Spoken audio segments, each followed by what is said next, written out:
You think clocks measure time? They do not. For most of human history, the clock did not tell people what time it was.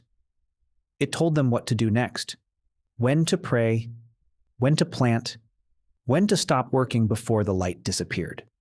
The first clocks were not built to answer what time is it. They were built to answer a much older, much more dangerous question. What happens if we get this wrong? So how did humans learn to cut something invisible into equal, repeatable pieces? How did we go from watching the sun move to building a machine that could count? The answer starts in a desert, thousands of years before Egypt had a single pyramid. In the Nubian Desert, near the modern border between Egypt and Sudan, at a site called Nabta Playa, archaeologist Fred Wendorf and his team uncovered a circle of megaliths dating to somewhere between 6,000 and 4,500 BCE. Some of those stones are aligned with the sunrise on the summer solstice. This was not decoration. This was a calendar built from rock, designed to tell a community exactly when the seasonal rains would return to a landscape where guessing wrong meant starving. It could not tell you the hour. It could barely tell you the day. But it was already doing the one thing every clock after it would do, turning an invisible, moving thing into something you could point at and trust. Pointing was the easy part. The hard part was doing it every day, not just once a year. That problem got solved in Egypt with the shadow clock. Sometime before 1500 BCE, Egyptian timekeepers built long stone or wooden bars with a raised crosspiece at one end. Set it facing east in the morning, and the crosspiece throws a shadow down the bar, shortening as the sun climbs. Flip it around at midday, and it throws a shadow the other way for the afternoon. A shadow clock recovered from the Valley of the Kings, now held in the Egyptian Museum in Berlin, is marked with divisions, actual units, carved into the wood. Someone had decided that a day was not just morning and evening. It was pieces, countable pieces. But shadow clocks have an obvious flaw. No sun, no clock. Clouds, night, an indoor temple ceremony, all of it broke the system. So Egyptian engineers built something that didn't need the sky at all. The water clock, or clepsydra, worked on a much stranger principle. Water leaking out of a container at a steady rate. The oldest surviving example comes from the tomb of Amenhotep I, dated to around 1500 BCE, a stone vessel with a small hole near the base and marked lines on the inside wall.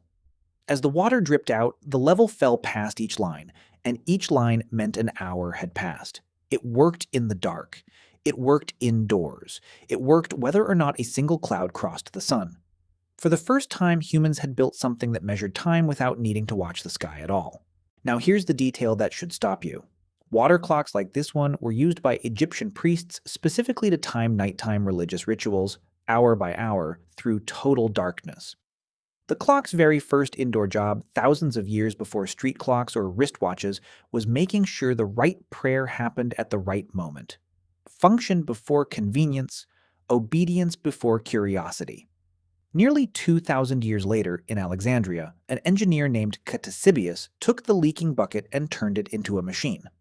Working around 270 BCE, Ctesibius added a float that rose with the water level, connected by a rack and pinion to a rotating dial, and a regulator that kept the flow rate constant no matter how full or empty the tank was. His water clock is considered by historians of technology to be one of the first devices that used feedback to correct its own error, a concept engineers would not formally name for another 2,000 years.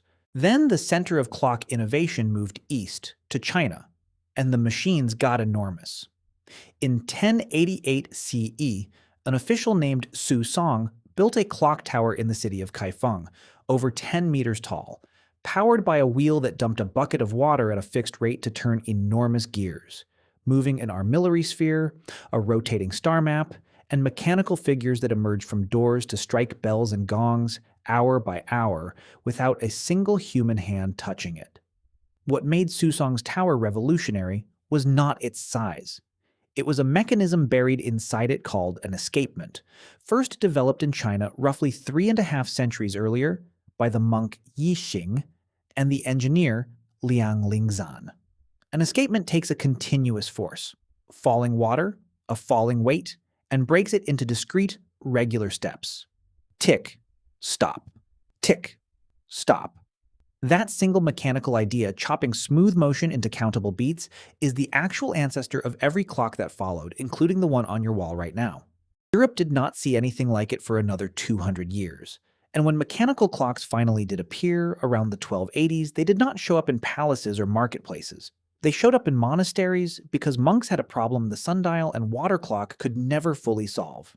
They needed to wake up and pray at precise hours through the night, every night, regardless of weather, moonlight, or season. The oldest still functioning mechanical clock in the world, built in 1386 for Salisbury Cathedral in England, has no face, no hands, no numbers. It was never built to be looked at. It exists purely to ring a bell, on schedule, forever. Read that again. The very first mechanical clock in Europe could not tell you what time it was. It could only tell you what to do next. Exactly what this video promised you at the start. So look at the full chain. 6,000 years ago, a circle of stones in the Nubian Desert marked a single sunrise a year. 3,500 years ago, a wooden bar and its shadow divided a single day. Around the same century, a dripping stone vessel let priests measure the dark. 2,200 years ago, an Alexandrian engineer built a machine that corrected its own errors. 1,100 years ago, Chinese engineers invented a mechanism that turned smooth motion into countable ticks. 600 years ago, an English cathedral built a machine with no face at all, because being looked at was never the point. Today, the most accurate clock on Earth, a cesium fountain clock at the National Institute of Standards and Technology, would lose less than 1 second over roughly 300 million years. It does not ring a bell. It does not need to. It runs GPS satellites, global stock exchanges, and the internet itself, ticking quietly in the background of nearly every choice you make today. Still doing, at a scale no monk could have imagined, the exact same job that first stone circle did in the desert, telling you what happens next. The clock never measured time, it measured obedience.